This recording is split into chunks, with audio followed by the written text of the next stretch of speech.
Hello, hello. Thank you. Thank you for joining us once again on Be Well Together, your weekly program for well-being. We spend so much of our time on this show talking about our physical and our spiritual wellness. But one of Camp Be Well's newest pillars is Prosper.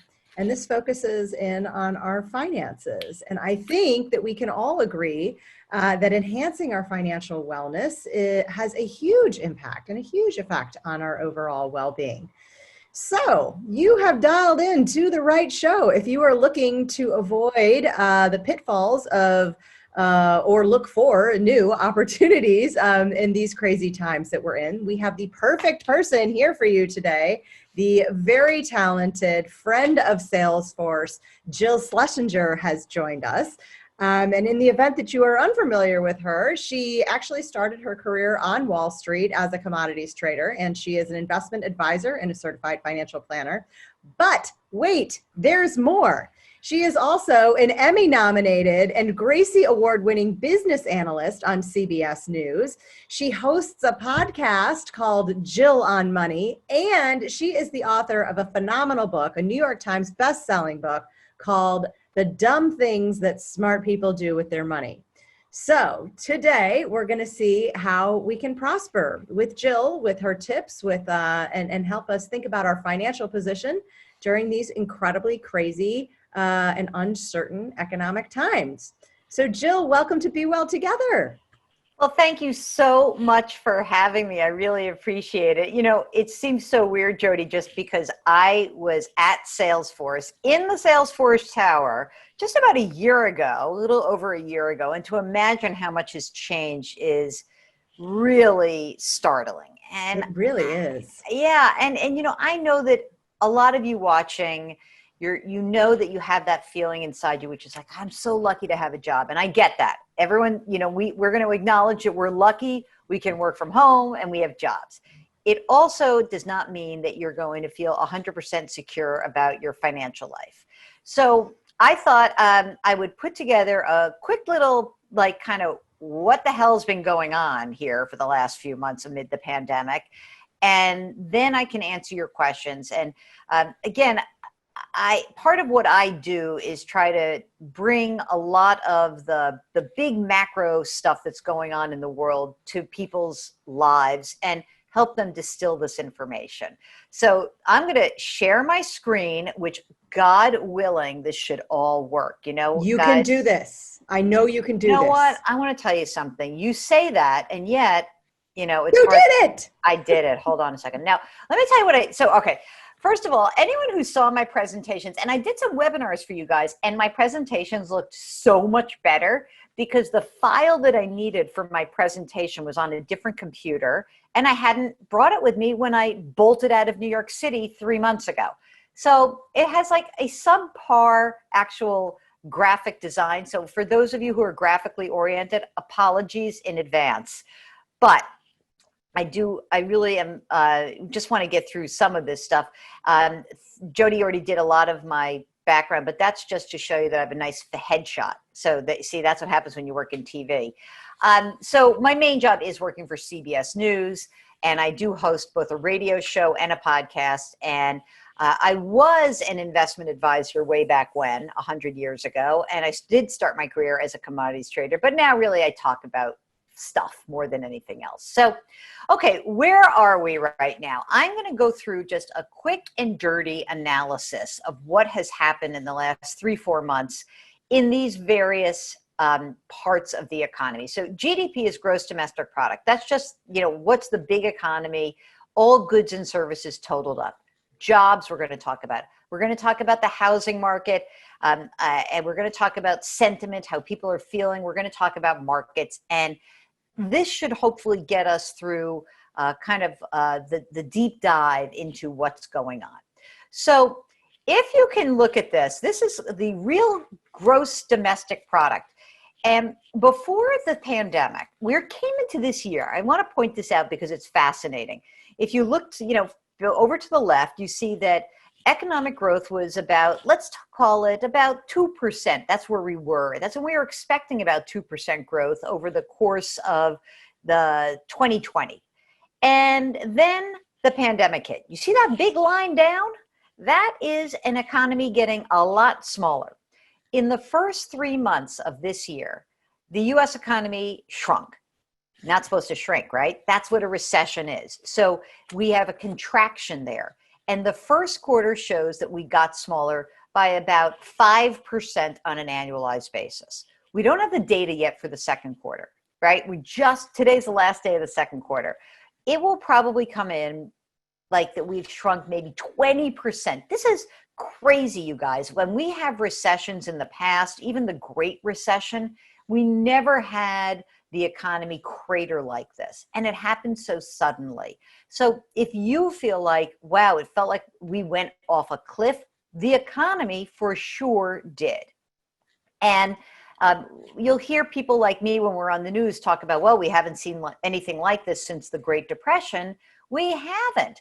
Now, the big difference, of course, in the Great Depression is that we didn't have the government coming in and doing anything as quickly as we have this time. So we have learned some lessons. That's good. But the economy is on track to basically be about 5 to 8% smaller by the end of this year. And then when we get through all of next year, we still may be a little bit smaller. It's likely that it's going to take us some time to get back to where we were at the beginning of this year, maybe as much as 2 years. We don't know. But when you hear people talk about a V-shaped recovery, it means that you go down deep, you come back up, and we don't know if that's going to happen. You kind of hope it's going to happen. I doubt it. Got to be honest with you. I wish it were the case. I just don't think it's going to happen. So look at now here's the opposite. Wrong way, right? This is the unemployment rate. So if you go back to March, in the beginning of the pandemic, we were entering this period in a really wild time because in February, we had just come off of a 50-year low in the unemployment rate. It was 3.5%. The unemployment rate probably went to close to about 20% in April. Maybe it went down to 16% in May. We're going to actually get an unemployment report on this Thursday. And the reason why I'm saying these rates are sort of weird, it's that the Labor Department is having a really hard time figuring out what the actual unemployment rate is. The reason's kind of funky. When you go and you look at these rates, the way that they are conducted is there's a survey. It's called a household survey. So let's just pretend that I said to Jody, like, hey, are you working or not? If Jody says, well, I'm absent from work, or I'm furloughed from work, or I'm temporarily out of work, then the person who's on the other end of that survey question says, oh, then Jody's not in the labor force. And it can make it look like the unemployment rate is lower than it actually is. So what the Labor Department's trying to do is figure out during this really crazy time, who's really unemployed, who's temporarily unemployed, and who's just not looking. And these are all getting kind of merged together, and it's giving an unclear picture of what the actual unemployment rate is. So that's why you may have seen a bunch of articles in the aftermath of the last unemployment report, which said, oh, the unemployment rate was 13.3%, but maybe it was really 16%. We don't know. Here's what I want you to think about. The unemployment rate is really freaking high right now, and it ain't going down anytime soon. We have so many people that are sidelined. You can look at this chart. I find this to be a fascinating one. You see that little line across the bottom. That's weekly jobless claims, the number of people who are filing for unemployment benefits. It was at about 200,000 people for a pretty steady time from, maybe back to like years, in the end of the recovery. At the end of March, we had almost 7 million people say that they need unemployment benefits. Now that number's been coming down, and it'll probably go down below 1 million by the end of the next month, like by July. But 1 million is still a staggering number of people, okay? If I look back in time, if I go back to 1982, that was the previous high in weekly unemployment claims. It was 700,000. So just think, The worst ever on record was 700,000. The worst that we just saw at the end of March was 7 million. That's how sudden and stark this whole process has been. All right, so here's the good news, that unlike the Great Depression, we had big time government action. We had the Federal Reserve moving interest rates to zero, and they, oh, I see a typo. Very nice, Jill. Asset purchases. There's a, forgive me for my typo, Salesforce. So the Federal Reserve is going ahead and buying assets. What does that mean? It means they're buying bonds. They're buying mortgage-backed securities. They're buying government bonds. They're buying corporate bonds. This is try to keep the liquidity going. We also know that Congress has spent about $4 trillion under different phases of the CARES Act. Now, what that has done is created a lot of stability underneath the marketplace. Specifically, what you'll see is that those actions kind of gave everyone some breathing room, okay? And it was at the time when all of these actions were announced that we started to see a little bit more of a steadying of the stock market. So here is the S&P 500. That's the broad measure of the stock market. Now you can look to the March 23rd. I remember that because it was a very, very, very bad day. And we hit what we call a bear market bottom. Now, you see where the market was. We were at all-time highs back in February. We dropped over the course of 5 weeks into a bear market. What does that mean? It means a contraction of more than 20%. So we were in a bull market for all that time, and then boom, in 5 weeks, it was the swiftest drop in the S&P 500 that we have seen over such a concentrated period of time. Now what you see are these lines starting to jiggle up to your right. I know you guys, you like it jiggling up to the right, right? So does everybody. I want to point out to you that during the worst part of the stock market dropping and uncertainty around the pandemic, that's when I started getting a ton of people freaking out. So I host a podcast, right? Up until March 10th, my podcast was released twice a week. But right around the beginning of March, I started to get hundreds and then thousands of emails every single day. It was insane. So we moved it to a daily podcast where I absolutely was just hyper-focused on all the questions that people were asking. And then I just decided, well, I'm going to read these emails and answer them in real time every single morning. So I give a little recap and then I answer questions. And what I realized was that throughout this period, the uncertainty over the pandemic, the uncertainty over the stock market, the uncertainty about the economy, about people's jobs, about what was coming next, it was overwhelming. And it made people feel like they wanted to do something. And oftentimes, I think of a friend of mine who's a shrink, and she likes to tell her clients, there's a great acronym for people when you feel like you want to fill air. And she says, just think of the word wait. And then you turn it into, why am I talking? Like, why am I talking right now? Why am I picking a fight with my spouse? Why am I doing that? So I now have decided that WAIT is also a perfect acronym for all of us about our financial lives, especially amid a crisis. The real question is, why am I trading instead of why am I talking? Why am I taking action? Why am I doing something? Because we're human beings. We have emotions. We let these emotions really guide what we do.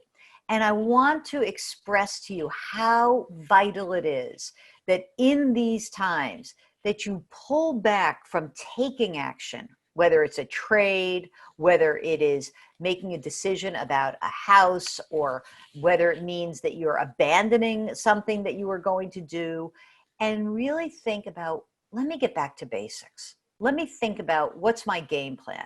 Here I am, I've got a great job. I work at Salesforce. They care about me. I can work from home. Why am I thinking about moving my allocation around? Why am I thinking about doing something different than my long-term game plan? Has my life changed in such a way that I should take action? And the thing that's become really clear to me is that this chart tells you exactly why doing nothing is often the very best thing. Because whether you were smart enough to sell in February and smart enough to buy in March, it didn't really matter. What mattered was, could you stick to your game plan? Could you allow yourself to take that moment and say, I don't need to do anything? It's really freeing not to take action. It's really freeing to rely on the game plan that you've put in place and allow yourself the ability to say, I'm sitting still with my feelings around what I should be doing, and instead say to yourself, I've got my game plan, I'm good. And, now we're closing out the quarter. One of the things that I think is really instructive is to think about why timing the market is so hard. Now, for those of you who were part of the webinars that I conducted at Salesforce, you're going to know this. I have this thing called the Big Three. And the Big Three is essentially these 3 steps that I think will pretty much cure most anxiety in people. The first step of the Big Three, and that is have 6 to 12 months of your expenses in a safe cash equivalent account. That means a checking, a saving, a money market, or a CD. 6 to 12 months of your living expenses. Now just imagine if every American entered the pandemic and had that emergency reserve fund. That would have led to far fewer people freaking out, really. The second aspect of the Big Three is to pay down your consumer debt and your student loan debt. And the third aspect is to try to fully fund your retirement plan, at least to the best of your ability. The second part of your investing success relies on creating some sort of game plan. Hey, why am I investing? I need a retirement plan. I need a college funding plan. Figure that out. The third is that once you have a plan, you allocate your assets, some in stock, some in bonds, some in cash, maybe some in commodities or real estate. Whatever it is, you create that allocation plan. You stick to that plan. And here's the critical aspect. You don't revisit the plan when the market's falling apart. You try to revisit the plan when something happens in your life. Meaning, I would revisit the plan when there was a life event, a birth, a death, maybe a divorce, maybe a new job. You look at your plan, or maybe something has happened. You might revisit the plan if you say, I'm working at Salesforce and my partner is self-employed and has no business. Hey, let's go and look at that plan right now. Is that plan still the right plan for us? And you revisit your allocation depending on what's going on in your life. Maybe something really good happened. Maybe you need to get some money to work. Maybe you need to really be more conservative. And then you create a plan to rebalance. So here it is. It's June 30th. By the way, happy Pride. Tell you right. I had to do that. Yeah. Okay. So I think my Pride flag is up there, but it's sort of wilted right now. The time to rebalance is, you could have 2 different ways to rebalance. One is you could set it up automatically. That like inside of your Salesforce 401k, there's a box that says, do you want us to rebalance this? And then a computer algorithm will rebalance your portfolio on a quarterly or semi-annually or annual basis. And there are other people who like to rebalance when their asset allocation gets out of whack by a certain percentage point. I usually just use the calendar, kind of because it's easier. I think that what's really important here is something that I talked about for a long time in the process of managing money, is that the point of having a game plan and allowing an automatic rebalancing is that it can help avoid you trying to futz around with your investments, perhaps at the wrong time. Maybe it'll be the right time, but chances are it's the wrong time. And timing the market is just really hard. I just want to go back to this slide for a second. It is really tough to figure out that you're at the bottom or you're at the top. And that to me is why we stick to the do not time the market. Last little bit, because I promised Catherine that I would do this, that I am Dr. Doom sometimes. One of the realities of the pandemic is that people did not realize that they didn't have all of their estate documents in place. And I would just encourage all of you, talk to your parents and your loved ones. This is really a kick in the butt to tell you that your will, your power of attorney, your healthcare proxy, you talk to your family members about what they would want at end of life. You double check insurance. You do these things now, hopefully, when things are actually going okay. So I hate to end on a downer, but let me end on an up note. Buy my book. I'm just kidding. You don't have to buy my book. But what I really would say to you is that you should know I'm here for you guys. I love Salesforce. I know we're going to open it up to questions, but if you don't want to ask a question or you haven't submitted your question, just shoot me an email at askjill@jillonmoney.com. I am answering them every single day on my podcast. And I encourage you guys to look within yourselves and be honest about what this period felt like for you, and to try to make better decisions going forward. I hope that we've seen the worst of this for the economy, but we may not have. So, all right, now I'm going to stop sharing. Hi, I'm back, Jody. That was awesome. Your energy is such a breath of fresh air. I really, really appreciate and love how much you do for Salesforce. And so thank you for being here. Sure. I do have a couple of questions. I think it was really interesting. I love what you said about waiting. I think that is really so powerful, because I do think that a lot of people feel this need to try to take control, to try to, improve it, to make it better. And so I guess there's two areas around that I want to ask about. One is that I'm seeing a lot of people moving right now, that they're like, why am I living in this really expensive urban setting when I can't access any of the urban amenities? And I'm gonna move. I'm gonna move to a cheaper market if all I'm gonna do is sit inside all day, or the new national pastime of going on walks. So I'm curious to hear from you your thoughts about, it seems like, wow, that could be a really financially responsible thing to do, but that's a really big movement in a time when you might be recommending to wait. Oh, yeah, this is great, because I wanted to talk about housing, and this is a perfect entree into that. I know that for a lot of you, you may have entered the pre-pandemic period saying, I want to buy, and you get shut out of the market, and then all of a sudden this happens. We just got some analysis by the American Enterprise Institute. It's pretty wild. I know it's early days, right? But check out this little factoid.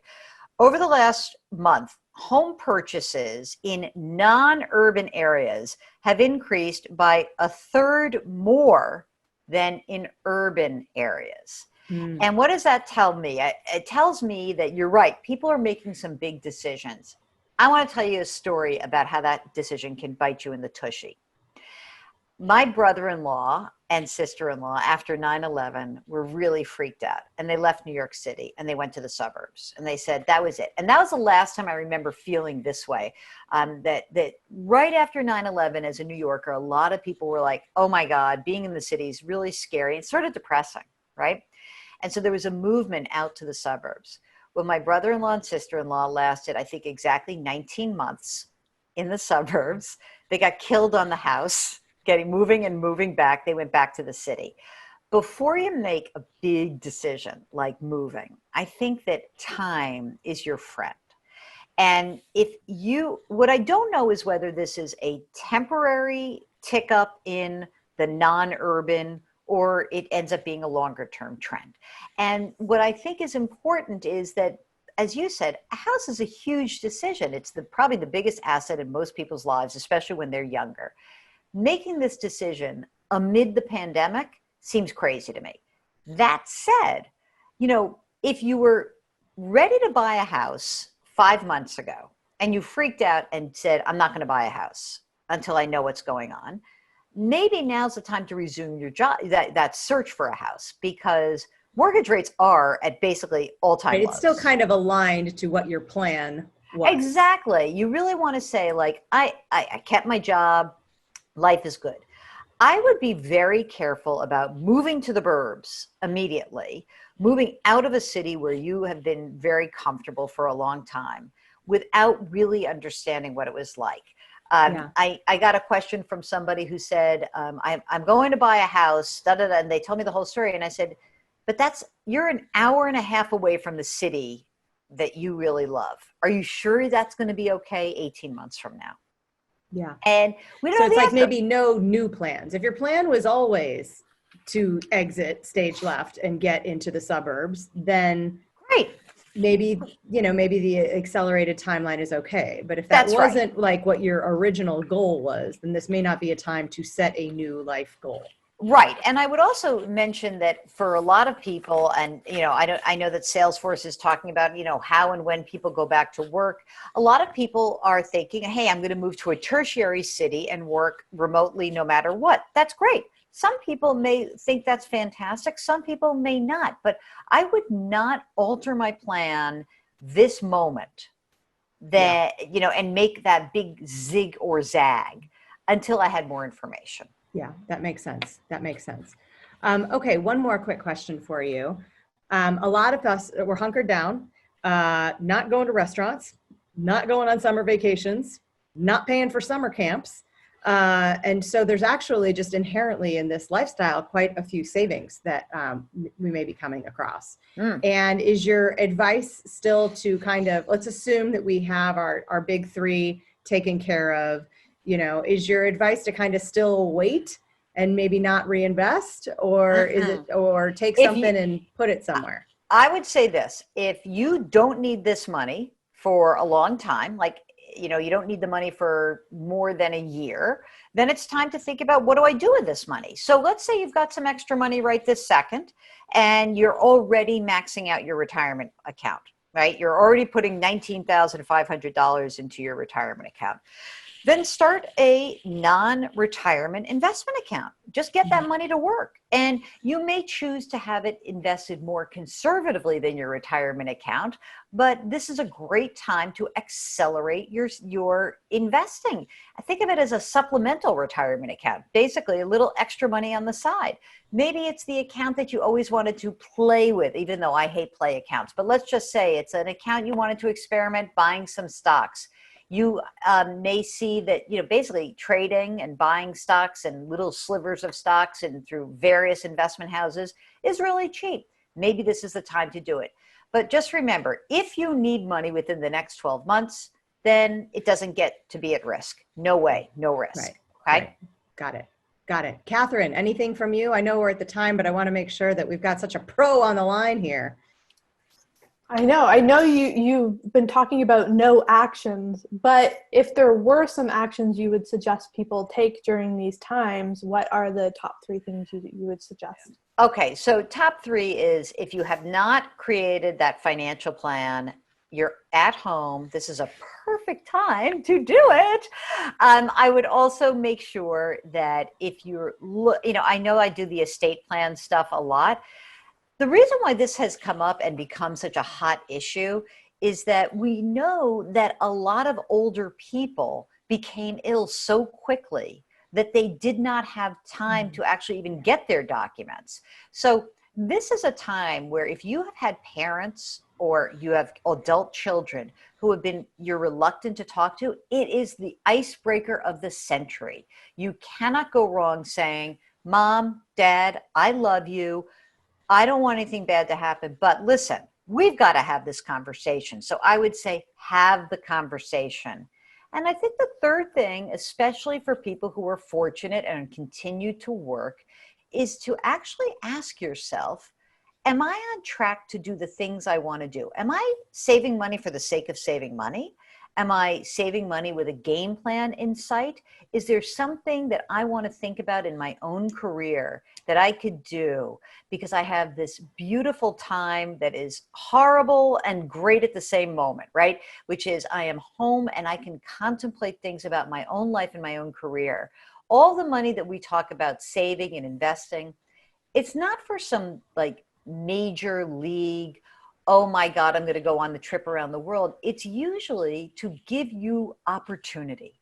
And that opportunity is your opportunity. So take this strange moment in time, assess what's going on in your life, and really make a decision that you think is most appropriate for you. But the one that I think is so important is the money that you put away today. It's not for some far off crazy goal. It's for opportunity tomorrow. And that tomorrow can come sooner than you think. I love it. Thank you, Jill. Thank you so much. You've given us great things to think about, totally unique perspective that I honestly hadn't thought about the whole weight thing. And that is kind of a little bit just relaxing in and unto itself, just to pump the brakes a bit. So thank you for joining us. I hope we'll get to see you again soon. And thank you for all of you who took the time to prioritize your own well-being, your financial well-being, as the case may be today. Be happy out there, be well, and we'll see you back here again soon. Bye-bye.